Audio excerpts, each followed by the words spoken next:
Take no revenge. Stock మార్కెట్లో చాలామంది capital మొత్తం పోగొట్టుకుని స్టాక్ మార్కెట్ నుంచి బయటకు వెళ్ళిపోవడానికి మెయిన్ రీజన్ రివెంజ్ ట్రేడింగ్.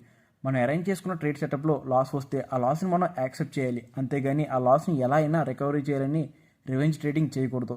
మీరు అలా చేస్తే అదే స్టాక్ మార్కెట్లో మీ లాస్ట్ అవుతుంది.